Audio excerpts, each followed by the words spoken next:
হাসরের মাঠে এক ব্যক্তির আমলনামা ওজন করার সময় দেখা যাবে তার একটি মাত্র নেকি কম পড়ে গেছে, কম হয়ে গেছে।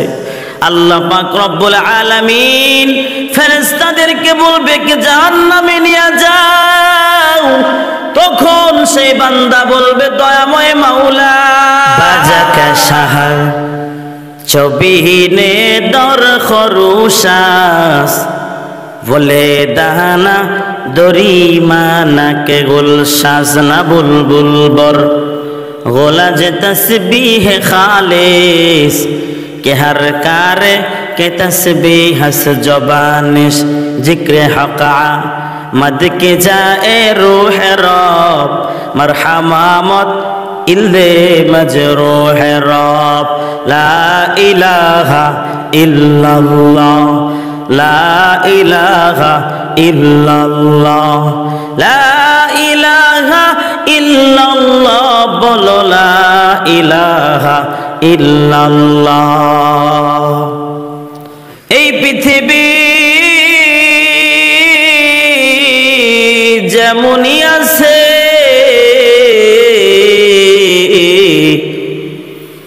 এই পৃথিবী যেমনই আছে তেমনই পড়ে রবে।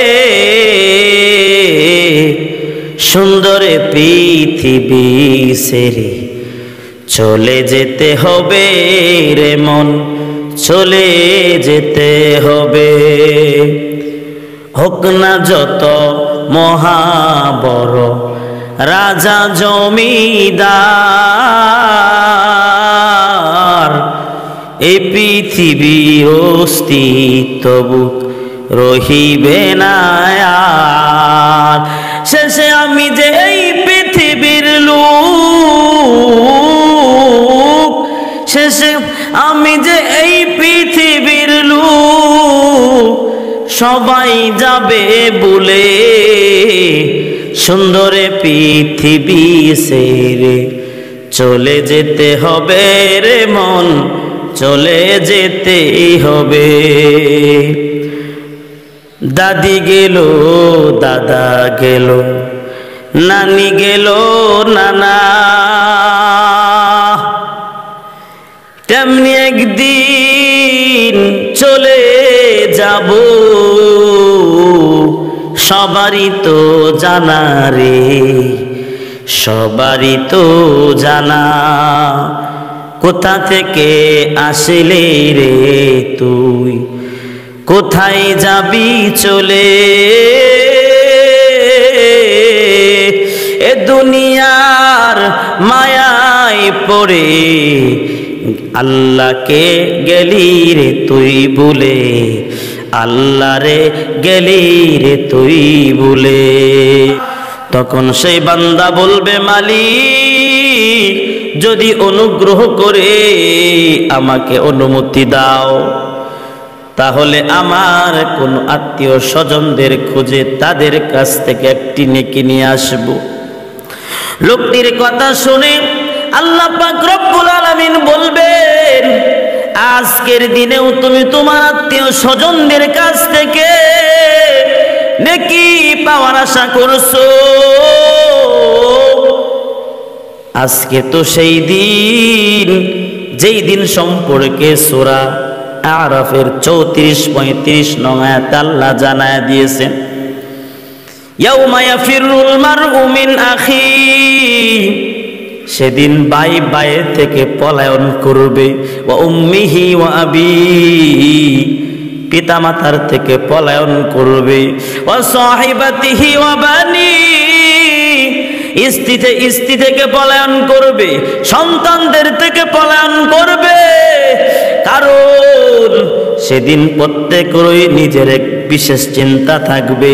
লিকুল্লি ইমরিইম মিনহুম ইয়াউমাইযিন শাআনুন ইউগনি, সেদিন প্রত্যেকেরই নিজের এক বিশেষ চিন্তা থাকবে যা তাকে ব্যতিব্যস্ত করে রাখবে। অর্থাৎ কিয়ামতের ভয়াবহতা, কিয়ামতের এমন করুণ ভয়াবহতায় সবাই বাঁচার চেষ্টা করবে। দুনিয়াতে বলি নিজে বাঁচলে বাপের নাম, দুনিয়াতে যদি আমরা নিজে বাঁচতে বাপের নাম বলে থাকি, ওই দিন তো কেউ কাউকে চিনবে না, সবাই অস্বীকার করবে। দুনিয়াতে আত্মীয়তার সম্পর্কের কারণে একজন আরেকজনের জন্য জীবন পর্যন্ত দিতে কুণ্ঠিত বোধ করে না, কিন্তু কিয়ামতের দিন তারাই তাদের থেকে পলাইতে চেষ্টা করবে, পলায়ন করবে। তাদের দেখলে মুখ ডেকে নিবে। ওরে উম্মতের দল, সমুদ্রের মাঝখানে একটা নৌকা, দুই দিকের ঢেউয়ে তরঙ্গে নৌকা ভেঙে চুরমার হয়ে গেছে, চুরমার হয়ে গেছে।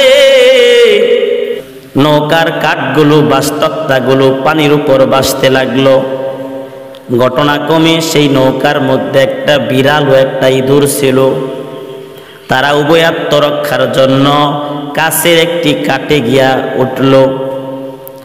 বিড়াল ও ইঁদুরের সম্পর্কটা কেমন তা তো আমাদের সকলের জানা, তা সত্ত্বেও তারা দুজন একই কাঠের মধ্যে অবস্থান করতে লাগলো। বিড়াল তারা দাঁড়ালো থাবা দিয়ে ইঁদুরের উপর আক্রমণ করে নাই, আর ইঁদুরও বিড়ালের বয়ে পালাইবার কথাও চিন্তা করে নাই, কারণ পানিতে ডুবার বয়ে বিড়ালে তো অস্থির। ইঁদুরের প্রতি লোভ করার চিন্তাও, ইঁদুরের প্রতি লোভ করার চিন্তাও করতে পারেনি। আর ইঁদুর চতুর্দিকে পানির ভয়াবহতা দেখে। সুতরাং হাসরের ময়দানটা হবে এমন, কেউ কাউকে চিনবে না রে মুমিন। এজন্য আল্লাহর নবী বলেন, আদ-দুনিয়া মাজরাতুল আখিরা, এই দুনিয়াটা হলো আখিরাতের ক্ষেত্রসমূহ। নিজের আমল নিজে করে নাও, ওয়ালা তাজিরু ওয়াজিরাতু বিজরা উখরা, কেউ কার বোঝা বহন করবে না। এজন্য সময় থাকতে আমল করে যুবক।